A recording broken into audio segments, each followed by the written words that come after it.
दोस्तों स्वागत है आपका एक नए क्लास में। आज का ये क्लास बहुत इंपॉर्टेंट होने वाला है, थोड़ा सा बड़ा भी ये क्लास हो सकता है, लेकिन काफी दिनों के बाद हम इस क्लास को शूट कर रहे हैं। आज काफी फिट महसूस कर रहे हैं। चलिए शुरू करते हैं मेरे भाई। Applications of Gauss law. आपने अभी तक केवल एक वीडियोस ही देखी जिसमें हमने आपको गॉस की थ्योरम कराई थी और वो क्या होती थी हम थोड़ा सा आपको याद दिलाते हुए चलें, ताकि मेरे भाई हम लोग आसानी से इस एप्लीकेशन को भी पढ़ सके। बहुत मजा आने वाला। देखना भाई क्या होती थी, हम लोग 12th क्लास से पढ़ते चले आ रहे हैं। फाई बराबर होता है Q अपॉन एप्सिलॉन नॉट या Q अपॉन एप्सिलॉन जीरो, आप जो भी बोलते हो मेरे भाई। इसी को हम लोग क्या लिख सकते थे भैया, E डॉट ds लिख देते थे।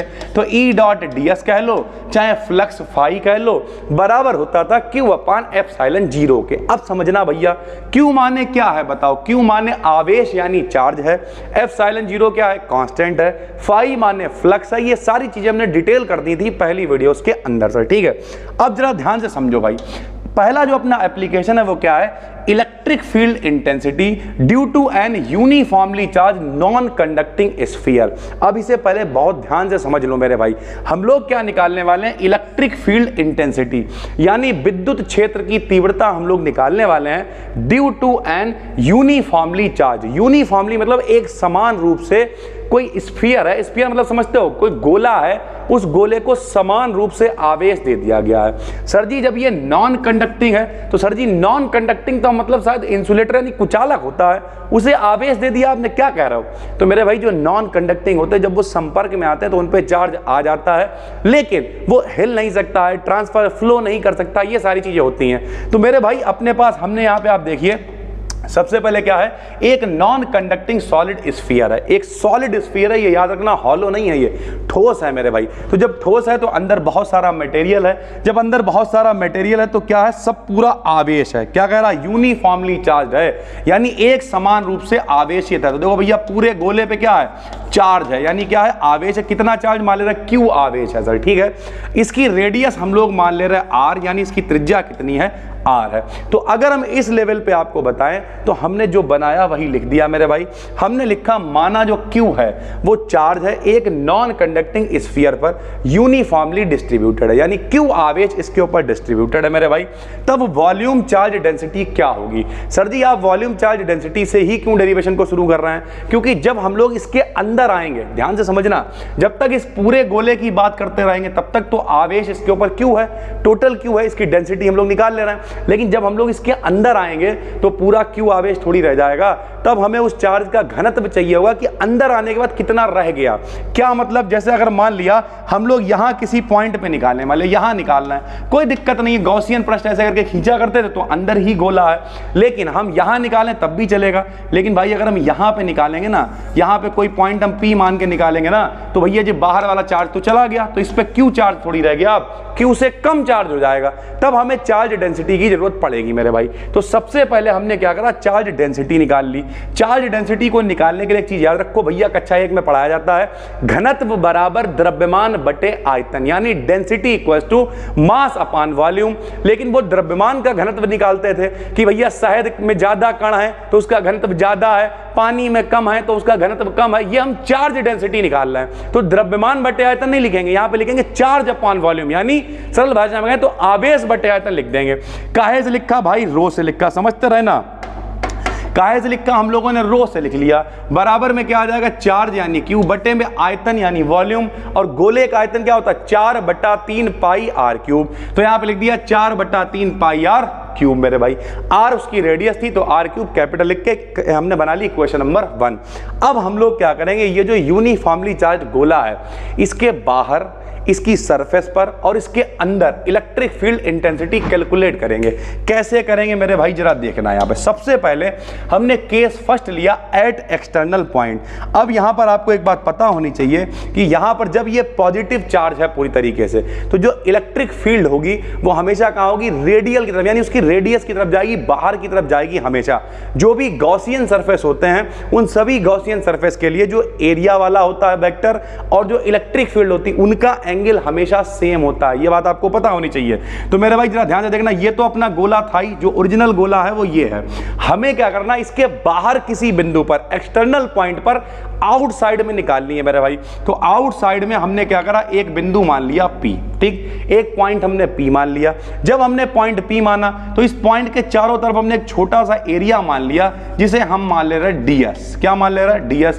पूरा होता तो s मान लेते, छोटे के लिए ds मान लिया। तो जो एरिया का वेक्टर होगा मेरे भाई वो ये रहा, देखो एरियल वेक्टर हमने दिखा दिया ds, और इसी में मेरे भाई इधरी की तरफ एरो क्या होगा? इलेक्ट्रिक फील्ड की डायरेक्शन भी होगी। हमने क्या कहा?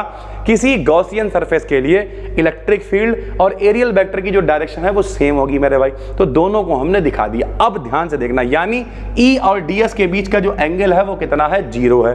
पॉइंट P है, यहां तक की डिस्टेंस कितनी मान ली हमने? r। जब कभी पॉइंट P की बात करें तो हम ये वाली दूरी लेंगे और ऐसे करके गोला बना देंगे जिसे हम लोग कहेंगे गॉसियन सरफेस। क्यों कहेंगे? क्योंकि गॉस की प्रमेय का इस्तेमाल करके हम तीव्रता निकालने वाले हैं, यानी इलेक्ट्रिक फील्ड इंटेंसिटी निकालने वाले हैं। तो गॉसियन सरफेस खींच देंगे पूरा। जब हम खींचेंगे तो आपकी रेडियस कितनी हो गई भैया? कैपिटल R हो गई। लेकिन बताओ, इस पूरा जो हमने गॉसियन पृष्ठ खींचा, जो गोला खींचा है, उसके अंदर टोटल चार्ज कितना है? तो टोटल चार्ज तो Q ही है मेरे भाई, क्योंकि ये पूरा चार्ज इस गोले के अंदर ही है। तो टोटल चार्ज कितना लेंगे हम लोग? Q लेंगे। लेकिन दूरी अब की कितनी लेंगे? R, क्योंकि बाहर वाले पॉइंट पर ले रहे हैं। तो देखो भैया क्या करा, पॉइंट P से पास होते हुए S सरफेस की एक स्फेरिकल सरफेस जो है हम लोग ड्रॉ कर देते हैं। तब गॉस थ्योरम क्या होती है बताओ? हमने आपको बता रखी है। गॉस थ्योरम क्या होती है भाई?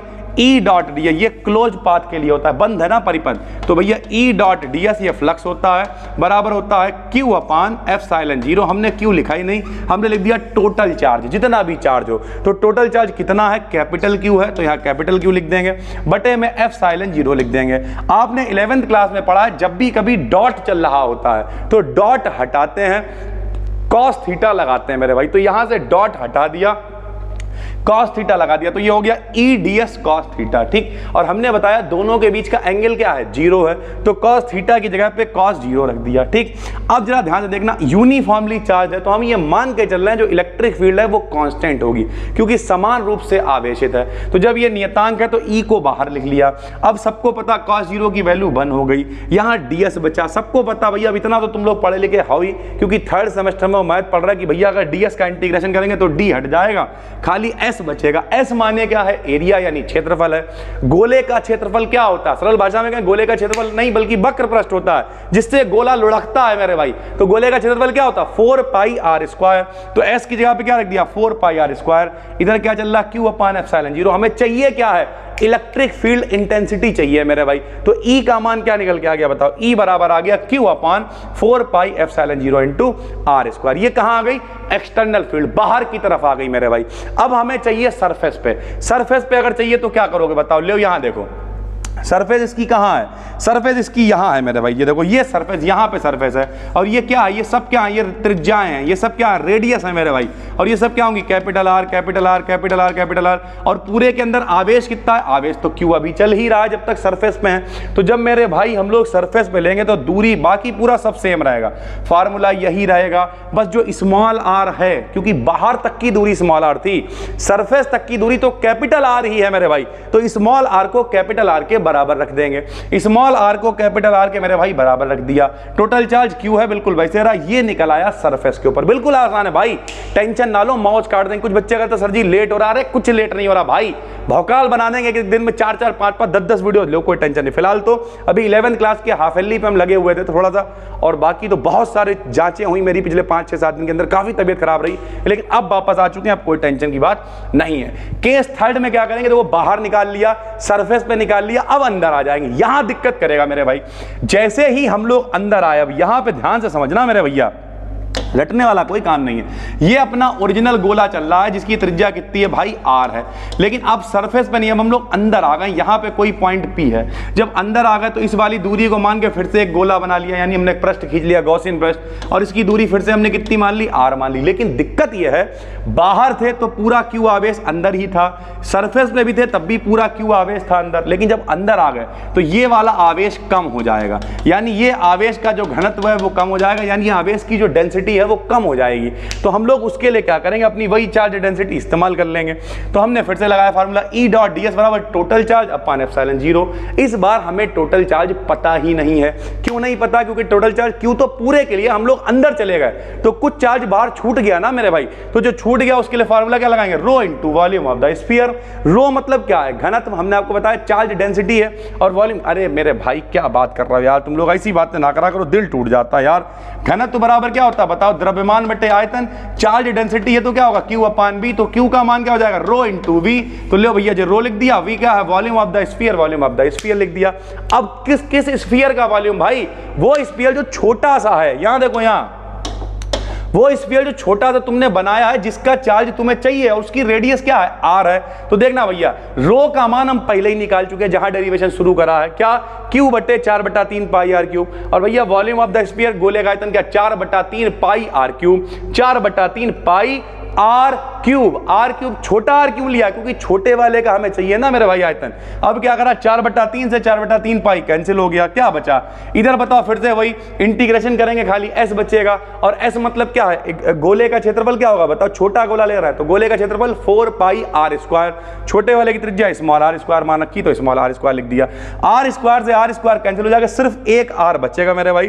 फाइनल प्रूवमेंट आएगा E बराबर 1/4 पाई एप्सिलॉन 0 QR बटे में R की पावर 3 मेरे भाई, ठीक है। चाहो तो इन डब्बों के बाहर आप क्या कर सकते हो, मात्रक लिख सकते हो। मात्रक क्या होता है, न्यूटन प्रति कूलाम, ठीक है, न्यूटन प्रति कूलाम होता है मेरे भाई।